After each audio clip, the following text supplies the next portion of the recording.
మనం గమనించాల్సినటువంటి విషయం ఏమిటంటే, మన క్రియలన్నీ కూడా దేవుడు చూస్తా ఉన్నాడు. మనం తింటున్నాం, తాగుతున్నాం, పొర్లుతున్నాం. ఇవన్నీ కూడా ఏం చేసినా కూడా దేవుడికి తెలియకుండా మనం ఏం చేయట్లేదు. మనం అన్నీ రికార్డెడ్‌గా రాస్తున్నారు. On the record. మళ్ళీ మన చరిత్ర అంతా కూడా ఆయన రెండో రాకడలో చూపించబోతున్నాడు. మనం ఎక్కడ పుట్టాము, ఎక్కడ పెరిగాము, ఎక్కడ చచ్చాము, ఏం తిన్నాము, ఏం తాగాము, ఏం చేసాము అన్నీ క్షణము కూడా తప్పిపోదు.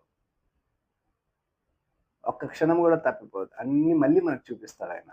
మనం చేసిందేంటో. అందుకే ఆయన అంటున్నాడు, "ఈ క్రియలు నేను ఎరుగుదును." అంతేకాదు పౌలు వీళ్ళు చేసినటువంటి గొప్ప కార్యమును మనం గమనిస్తాం ఒకసారి.